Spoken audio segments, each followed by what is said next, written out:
யார் ஓடி வந்தது? பாருங்க உடனே கேட்கலாம். அடுத்த பொங்கலுக்கு யூஸ் பண்ணிக்கலாம். பாருங்க இந்த சாம்பிராணி போடுறதுக்கு ஒரு கொட்டாங்கச்சி இருந்தா போதும். பாபி பாபி மல்லாக்க படுத்து விட்டத்தை பாக்குறது எவ்வளவு சுகம். அதுவும் காலை விரிச்சு தூங்குறதுல என்ன காத்தோட்டம். ஹாய் சொல்ல எல்லாருக்கும் வணக்கம். நான் உங்கள் அம்மா சமையல் மீனாட்சி. என்னடா அப்படி கீழே உட்காந்து தொட்டிக்கு பக்கத்தில் வேலை பார்த்துட்டு இருக்கேன்னு நினைக்கிறீங்களா? செடி வந்து வீடியோ நிறைய பேர் கேட்டுகிட்டே இருக்கிறீங்க. நம்ம ஜூலைக்கு அப்புறம் ஒரு 15 தேதிக்கு அப்புறம் ஆரம்பிக்கலாம். ஒவ்வொரு விதையாக போட்டு ஒவ்வொன்றுமே முளைக்க வச்சு உங்களுக்கு காமிக்கிறேன். அது தவிர இந்த பாருங்க அங்கங்கே வந்து தொட்டி எடுத்து வச்சுருக்கேன். ஏன்னு கேட்டிங்கன்னா முந்தானட்டு பயங்கர ஒரு காற்றடிச்சிது. செவுட்டு மேலே இருந்துதா அந்த பக்கம் இந்த பக்கம் பக்கத்து வீட்டில் அப்படியெல்லாம் விழுந்துரும். அந்த பயத்தில் ஓடி வந்து டக்குன்னு ரமேஷ் யார் ஓடி வந்தது? குழந்தை பயப்படுது வாய மூடாத்தா. உடனே கேட்கலாம். ஏதோ நீங்க ஓடி வந்து எடுத்து வச்ச மாதிரி சொல்றீங்க. ஏன்னா சொல்ல வர்றதுக்கு முன்னாடி இந்த மாதிரி அவசரம் நீங்க சொன்னது அப்படிதான். ஓடி வந்து காத்தடிக்குது போக போக மேலே போக அப்படின்னுட்டு பாருங்க. இந்த பையன் என்ன ரொம்ப கிண்டல் பண்றான். நான் எப்படி மேலே ஓடி வர முடியும் நீங்களே சொல்லுங்க. கீழேனா கூட ஓடிடலாம். ரமேஷ் அப்புறம் என்னோட தம்பி பொண்ணு எங்கள் வீட்டுக்காரர் எல்லாரும் ஓடி வந்து செவுத்து மேலே இருக்கிற எல்லா செடியும் இறக்கி கீழே வச்சுட்டாங்க. இது வந்து ஏன் எடுத்து வைக்கல அப்படின்னா சாயங்காலம் இப்போல்லாம் மழை வருது, சில டைம் காற்றடிக்குது. அதனால் எடுத்து கீழே வச்சுட்டோம். அடுத்தவங்களுக்கு வந்து டிஸ்டர்பாக இருக்கக்கூடாது. சப்போஸ் காற்றடிச்சு பக்கத்து வீட்லையோ இல்லை இந்த சைடோ அந்த சைடு தொட்டி விழுந்துரும் அப்படின்றதுனால கீழே வச்சுட்டேன். நிறைய பேர் நீங்கள் செடி வீடியோ தான் கேட்டுட்ருக்கிறீங்க. நம்ம ஜூலைக்கு அப்புறம் கண்டிப்பாக ஜூலை ஒரு 10 தேதிக்கு அப்புறம் நம்ம ஒவ்வொரு செடியாக நம்ம ஆரம்பிக்கலாம். விதை போடுறது எல்லாமே நம்ம ஆரம்பிக்கலாம். நம்ம தை மாதம் நட்டு வச்சது இது. அதாவது மஞ்சள் செடி இப்போ தான் வளர ஆரம்பிக்குது. அடுத்த பொங்கலுக்கு யூஸ் பண்ணிக்கலாம். கண்டிப்பாக பொங்கலுக்கு யூஸ் பண்ணிக்கலாம். ஏன்னா 6 மாதம் இருக்கு, அதனால யூஸ் பண்ணிக்கலாம். அதுங்காட்டி அது நல்லா வளர்ந்துடும். செடியெல்லாம் வந்து கொஞ்சம் செழிப்பாக இல்லை, ஏன்னா இருக்கிற செடியாக தான் இருந்துகிட்ருக்கு. அதனால தான் லெமன் செடியில் பாருங்கள் எவ்வளோ பூ பாருங்கள். நிறைய பூ இப்போ தான் பிஞ்சு விடுது. அங்கே பாருங்கள் நிறைய பேர் வந்து பூக்கிற நேரம் வந்து அந்த பூ கீழே கொட்டிடுது அப்படின்னு சொல்லி கேட்டிருக்கீங்க. காய்க்க மாட்டேங்குது, பூ கொட்டிடுது. ஒன்றும் இல்லை, கட்டி பெருங்காயமாக இருந்தால் நல்லா இவ்வளோ ஒரு செடிக்கு அப்படின்னா இவ்வளோ பீஸ் எடுத்துக்கோங்க. இல்லை தூள் பெருங்காயமாக இருந்தால் ஒரு அரை ஸ்பூன் எடுத்துக்கோங்க. நிறைய செடிக்கு விடாதுன்னா அந்த 50 கிராம் டப்பாயே கொட்டலாம். கொட்டி நல்லா தண்ணி ஊற்றி நைட்டே ஊற வச்சுட்டு அந்த ஒரு டப்பாவுக்கு பார்த்திங்கன்னா கிட்டத்தட்ட ஒரு 7 லிட்டர் தண்ணி கலந்து வேருக்கு ஊற்றுங்க. உங்களுக்கு வந்து செடி கீழே பூ வந்து கீழே கொட்டாது, காய்க்க ஆரம்பிச்சிடும். அதுக்கப்புறம் பூக்கும் போது காய்க்க ஆரம்பிச்சிடும். நானே வந்து அந்த எலுமிச்சம் செடியில் வந்து பூ பூக்கும் கொட்டிடும் அந்த மாதிரி தான் இருந்தது. இப்போ அது பண்ணி தான் நமக்கு வந்து நல்லா பூத்து இப்போ காய்க்க ஆரம்பிச்சிருக்கு. அதுக்கப்புறம் கீழே போய் என்ன பண்ண போகிறோம், மொச்சையை வச்சு நைட்டு டின்னருக்கு மொச்சையை வச்சு ஒரு கிரேவியும் அதுக்கப்புறம் பீச் பரோட்டாவும் பண்ண போகிறோம். எப்படி பண்ணுறதுன்னு பார்க்கலாம். அதுக்கப்புறம் சாயங்கால நேரத்துக்கு ஸ்நாக்ஸுக்கு பார்த்திங்கன்னா ஒரு சுண்டல் உருண்டை பண்ண போகிறோம். வாங்க போய் பண்ணுவோம். யார் தண்ணி ஊற்றுறது? தண்ணி வந்து எப்போவுமே இப்போ இந்த ஊரடங்குல இருந்து எங்கள் வீட்டுக்காரர் தான் ஊற்றுறாரு. அதனால் அது அவரோட வேலை. பாதி தண்ணி தான் செடிக்கு ஊற்றுவார், மீதி தண்ணி பில்டிங்க்கு அண்ணாண்ட ஊற்றுவார். இதுதான் டெய்லி கத்திக்கிட்டே இருப்பாங்க. அதனால் டெய்லி அவர் அதை செஞ்சுக்கிட்டே தான் இருப்பார். சரி எப்படியோ போன்னு விட்டுட்டேன். இப்போ முதல்ல வந்து நம்ம பரோட்டாக்கு வந்து மாவு பிணைஞ்சிக்கலாம். 600 கிராம் வச்சுருக்கேன் நான். ஏன்னா ஒரு 15ஆவது வரணும் அப்படின்றதுனால ஒரு 1/4 டீஸ்பூன் அளவுக்கு பேக்கிங் சோடா போட்டுக்கலாம். 600 கிராம் மைதா மாவு வச்சுருக்கேன். நம்ம வேணும்னா கோதுமை மாவில் கூட செய்யலாம். ஏற்கனவே உங்களுக்கு கோதுமை மாவு பரோட்டா வந்து செஞ்சு காமிச்சிருக்கேன், அதுவும் சூப்பராக இருக்கும். சரி என்னைக்காவது ஒரு நாளைக்கு மைதாவில் நம்ம பரோட்டா செஞ்சுக்கலாம் அப்படின்றதுனால இன்றைக்கி நான் மைதா வச்சுருக்கேன். அதுக்கப்புறம் ஒரு 1/2 டீஸ்பூன் அளவுக்கு சர்க்கரை, 1/2 டீஸ்பூன் அளவுக்கு உப்பு, எண்ணெய் வந்து ஒரு ஸ்பூன் அளவுக்கு எல்லாத்தையும் சேர்த்து கொஞ்சம் நல்லா இப்படி மிக்ஸ் பண்ணிக்கலாம். முதல்ல நான் வந்து இந்த பரோட்டாக்கு வந்து முட்டை போடலை. அதுக்கப்புறம் தயிர் பார்த்திங்கன்னா ஒரு 2 ஸ்பூன் அளவுக்கு. இது எல்லாமே மிக்ஸ் ஆனதுக்கப்புறம் நம்ம வந்து இதில் 1 டம்ளர் அளவுக்கு தண்ணி ஊற்றிக்கலாம். அதுக்கு அடுத்து நம்ம ஊற்றும் போது கொஞ்சம் கொஞ்சமாக ஊற்றி பிணைஞ்சிக்கலாம்.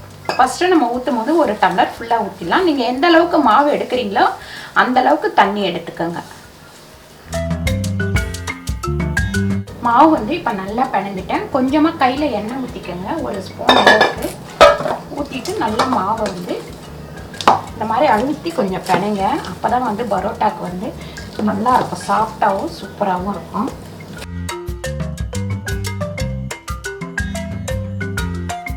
இதை வந்து மூடி வச்சிடலாம். ஒரு 1 hour கிட்ட கூட நல்லா ஊறட்டும். வெள்ளை மொச்சை வந்து நான் காலையிலேயே ஊற வச்சுட்டேன். கிட்டத்தட்ட ஒரு 7லேருந்து 8 மணி நேரம் ஊறியிருக்கு. இதுதான் நம்ம கிரேவி பண்ண போகிறோம். இதை வந்து குக்கரில் போட்டு ஒரு 7லேருந்து 8 விசில் வரட்டும். அதாவது நல்லா விதையாக இருக்கக்கூடாது, நல்லா குழஞ்சிடணும். ஓரளவுக்கு அப்படி அமுக்கணும்னா ரொம்ப சாஃப்டாக இருக்கணும். அந்த அளவுக்கு வேக வச்சு எடுத்துக்கணும்.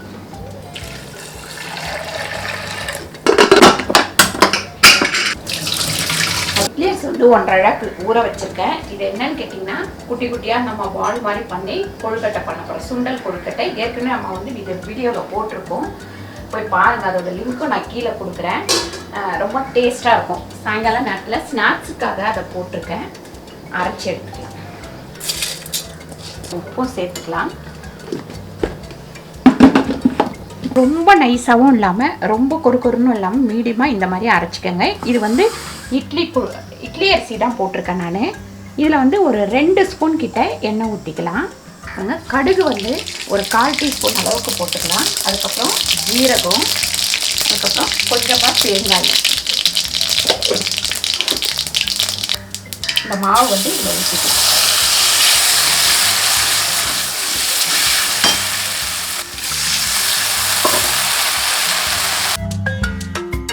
பாருங்க, இது வந்து கொஞ்சம் ஃபேன் போட்டு ஃபேன் கடியில் வைக்கலாம். நல்லா கொஞ்சம் ஆறட்டும்.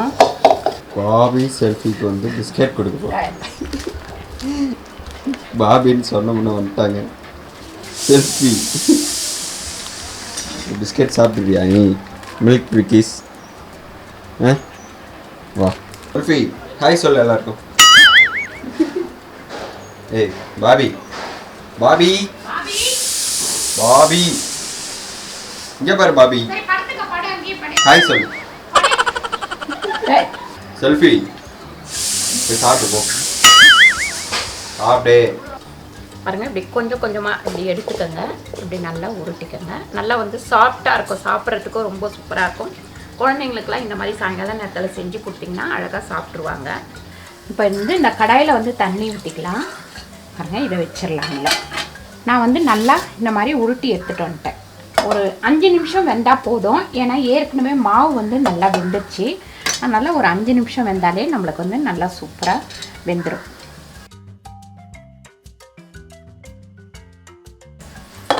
மூடி வச்சிடலாம். நாங்கள் துளசி செடியாண்ட நம்ம ஏற்றிட்டு இப்போ உள்ளே போய் ஏற்றிடலாம். பாருங்கள், இது சாம்பிராணி போடுறதுக்கு ஒரு கொட்டாங்குச்சி இருந்தால் போதும். நம்ம கேஸில் வந்து வச்சுட்டு பக்கத்துலேயே இருந்து எடுத்துன்னு வந்து வெளியே எரிய வச்சு எடுத்துகிட்டு போயிடலாம். சாம்பிராணியில் பார்த்திங்கன்னா ஒரு 27 விதமான பொருட்கள் போட்டு நான் ரெடி பண்ணி வச்சுருக்கேன். இது வந்து கண் திஷ்டி எல்லாமே போயிடும். வீட்டுக்கும் வந்து லக்ஷ்மி கடாட்சம். இது என்னென்ன அப்படின்னு சொல்லிட்டு நான் வந்து லாக்டவுன் முடிஞ்ச உடனே நாட்டு மருந்து கடை திறக்கட்டும், அங்கே எல்லாத்தையும் வாங்கி ரெடி பண்ணி காட்டுறேன் அம்மா வீட்டு சமையலில். சாம்பிராணி போட்டாச்சு. இப்போ இதை வந்து ஓப்பன் பண்ணி பார்த்துக்கலாம். நல்லா வெந்திருக்கு பாருங்கள். இங்கே பக்கத்தில் இறக்கி வச்சுடுவோம். இது வந்து தாளிக்கிறதுக்காக இந்த கடாயை வச்சுக்கலாம். ஒரு ஸ்பூன் அளவுக்கு எண்ணெய் போட்டுக்கோங்க. பாருங்கள், ஒரு 1/2 ஸ்பூன் அளவுக்கு கடுகு போட்டிருக்கேன். உளுந்து, அதுக்கப்புறம் மொச்சை பாருங்கள், நல்லா வந்து குழைய வேக விட்டு வச்சுருக்கேன். நல்லா வந்து இது பாருங்கள், இந்த மாதிரி வெந்துடணும். அப்போ தான் நமக்கு வந்து அந்த கிரேவி வந்து நல்லா கிடைக்கும் நமக்கு. கருவேப்பிலை கொஞ்சமாக போட்டுக்கலாம். நம்ம வந்து மாவுலேயே பெருங்காயம் போட்டுட்டோம், அதனால இப்போ வந்து நம்ம பெருங்காயம் போட தேவையில்ல. அதுக்கப்புறம் எடுத்து இப்படி போட்டுக்கலாம். காரம் வேணும்னா நீங்கள் பச்சை மிளகாய் இல்லாட்டி காஞ்ச மிளகாய் போட்டுக்கலாம். எனக்கு வந்து காரம் வேணான்றதுனால நான் போடலை. அதுக்கப்புறம் மேலே வந்து கொஞ்சமாக தேங்காய் போடாமல் கூட சாப்பிட்டுக்கலாம். இப்போ வயசானவங்க இருக்கிறாங்க அப்படின்னா நீங்கள் தேங்காய் போடாமல் எடுத்து வச்சிடலாம். சூப்பரான ஒரு கொழுக்கட்டை சுண்டல் ரெடி ஆயிடுச்சு. வெங்காயம் பார்த்திங்கன்னா 4 வெங்காயம் நல்லா பொடியாக வச்சுக்கலாம் அப்படின்றதுனால நான் இதில் போடுறேன். 1 ஸ்பூன் அளவுக்கு நெய் போட்டுக்கலாம். அதுக்கப்புறம் பார்த்திங்கன்னா நல்லெண்ணெய் வந்து ஒரு 3 ஸ்பூன் நல்லெண்ணெய் போட்டுக்கோங்க. நல்லெண்ணெய் இல்லை உங்களுக்கு சமையல் எண்ணெய் இருந்ததுன்னா நீங்கள் சமையல் எண்ணெய் போட்டுக்கோங்க. ஒரு நட்சத்திர பட்டை, 2 லவங்கம், அதுக்கப்புறம் பட்டை, கல்பாசி கொஞ்சம். இப்போ இந்த வெங்காயத்தை வந்து இதில் போட்டுக்கலாம். இஞ்சி பூண்டு பேஸ்ட்டு 1 ஸ்பூன் சேர்த்துக்கலாம். நல்லா நம்ம வெங்காயம் வதங்கிட்டு இருக்கும் போதே இந்த தக்காளியை இதில் போட்டு கட் பண்ணி எடுத்துக்கலாம். மஞ்சத்தூள் ஒரு 1/4 டீஸ்பூன் போட்டுக்கலாம். அதுக்கப்புறம் உப்பு வந்து சேர்த்துக்கலாம். 1.5 ஸ்பூன் உப்பு போட்டிருக்கேன் பாருங்க. அது வதங்கிட்டே இருக்கட்டும். அதுங்காட்டி நம்ம அரைக்க வேண்டியதெல்லாம் அரைச்சிடலாம். முந்திரி பார்த்திங்கன்னா ஒரு 20 பீஸ் வச்சுருக்கேன். தேங்காய் வந்து இப்படி கொஞ்சமாக ஒரு 3 ஸ்பூன் வச்சுக்கோங்களேன். அதுக்கப்புறம் தயிர் ஒரு 3 ஸ்பூன் தயிர். வெங்காயம் இந்த மாதிரி நல்லா வதங்கின உடனே இந்த கட் பண்ணி வச்சுருக்கேன் தக்காளி இப்படி பொடியாக கட் பண்ணுறதுக்காக தான் நான் வந்து இதில் போட்டேன். நீங்கள் கையில் வேணுனாலும் கட் பண்ணிக்கணும். ஆனால் வந்து நல்லா வந்து கிரேவி மாதிரி வந்துடணும். பாவ் பாஜி மசாலா வந்து ஒரு 3/4 ஸ்பூன் போட்டிருக்கேன். தனியாத்தூள் ஒரு 1.5 ஸ்பூன் தனியாத்தூள். வெறும் மிளகாத்தூள் ஒரு 2 ஸ்பூன். நல்லா வந்து இந்த மசாலா வாசனை வந்து போகிற வரைக்கும் கொஞ்சம் நல்லா வதக்கிடுங்க. அதுக்கப்புறம் இந்த வேக வச்சுருக்கிற இந்த முச்சையை இதில் போட்டுடலாம். இப்போ தண்ணியெல்லாம் ஊற்ற வேண்டாம். இதை அப்படியே மூடி வச்சிடலாம். கம்மியான தீயில வச்சிடலாம். மேடையில் தான் பரோட்டா பண்ண போகிறோம். ஏன்னா இங்கே தான் வந்து வசதியாக இருக்கும். அதனால இதெல்லாம் எடுத்து க்ளீன் பண்ணி துடைச்சிடலாம். மாவு வந்து நல்லா 1/2 மணி நேரம் ஊறிடுச்சு. இப்போ கொஞ்சமாக நம்ம இந்த தரையில் வந்து எண்ணெய் போட்டுக்கலாம்.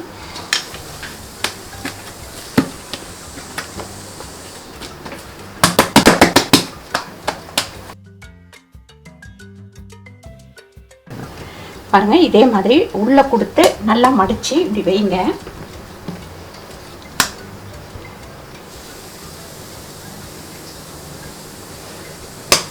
இப்போ நமக்கு 12 பீஸ் வந்திருக்கு. அதாவது 600 கிராம் நம்ம வந்து மாவு போட்டிருக்கோம். அதனால 12 பீஸ் வந்திருக்கு. லைட்டாக நம்ம எண்ணெய் இது மேலே தடவிடலாம். அதுக்கு மேலே இதை வச்சிடலாம். இப்போ இது மூடி இருக்கட்டும். பாருங்க, கிரேவி இந்த மாதிரி நல்லா எண்ணெய் தெளிஞ்சு வரணும். அப்படி வரும்போது தான் இது வந்து கொஞ்சம் நல்லா ஒரு டேஸ்ட்டாகவும் இருக்கும். இது பார்த்திங்கன்னா உங்களுக்கு சப்பாத்திக்கு பரோட்டாக்கு அந்த மாதிரி எல்லாத்துக்குமே நம்ம யூஸ் பண்ணலாம். இப்போ நம்ம அரைச்சி வச்சுருக்கிற இந்த தேங்காய் முந்திரி தயிர் இது எல்லாத்தையும் இதில் ஊற்றிடலாம்.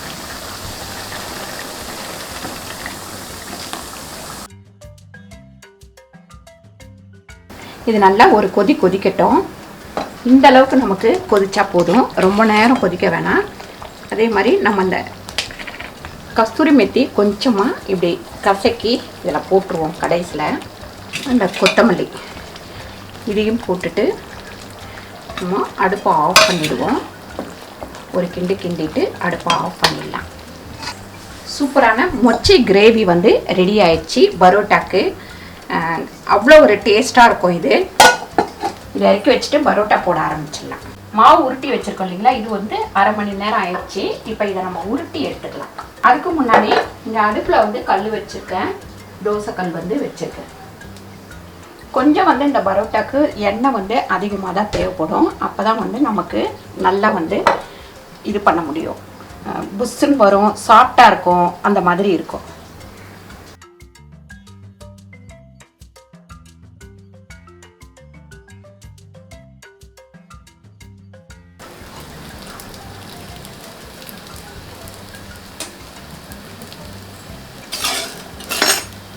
ரெண்டு பக்கமும் நல்லா கொஞ்சம் வேகிற வரைக்கும் திருப்பி போட்டுக்கோங்க. இப்போ வந்து நம்ம எண்ணெய் போட்டுக்கலாம்.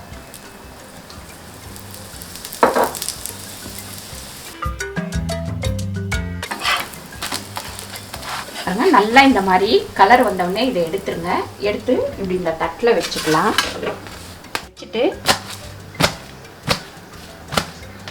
சூப்பராக சாஃப்டாக வந்துடும் பாருங்கள். பீச் பரோட்டா வந்து ரெடி ஆயிடுச்சு. இப்போ அடுத்தது நம்ம போட்டுக்கலாம். உங்களுக்கு இதே மாவு தான், இதே மெத்தட் தான். நம்ம ரவுண்டாக பரோட்டா போடுறதுனாலும் போட்டுக்கலாம்.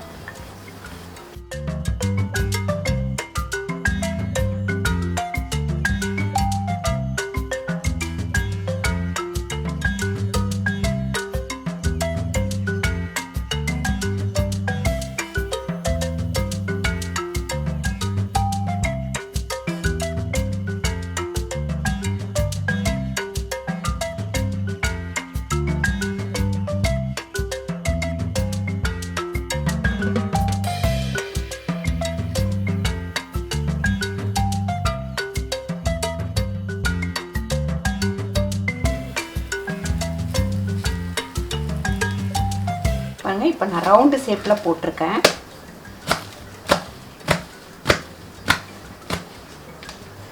இப்போ எல்லாத்தையும் நம்ம போட்டு எடுத்துக்கலாம். நைட் டின்னருக்கு பீச் பரோட்டா, அதுக்கப்புறம் மொச்சை கிரேவி, கொழுக்கட்டை சுண்டல் ரெடி ஆயிடுச்சு. இதே மாதிரி நீங்கள் ட்ரை பண்ணி பாருங்கள், ரொம்ப சூப்பராக இருக்கும். வீட்டிலே நம்ம பரோட்டா பண்ணோன்னா பிள்ளைங்க எல்லாத்துக்கும் ரொம்ப பிடிக்கும். அதுக்கப்புறம் இந்த கிரேவி வந்து டிஃப்ரெண்ட்டாக சூப்பரான டேஸ்ட்டு கிடைக்கும். அவ்வளோ நல்லாயிருக்கும் சாப்பிட்றதுக்கு. அதே மாதிரி இது வந்து நம்ம வந்து நைட்டு டின்னருக்கும் வச்சுக்கலாம், இல்லை ஸ்நாக்ஸ் மாதிரி சாயங்காலம் நேரத்தில் கூட செஞ்சு சாப்பிட்லாம். கண்டிப்பாக நீங்கள் ட்ரை பண்ணி பாருங்கள். இந்த வீடியோ உங்களுக்கு பிடிச்சிருந்தா லைக் பண்ணுங்கள், ஷேர் பண்ணுங்கள், சப்ஸ்கிரைப் பண்ணுங்கள், ஃபேஸ்புக்கில் ஷேர் பண்ணுங்கள், மறக்காமல் கமெண்ட் பண்ணுங்கள். நன்றி, வணக்கம்.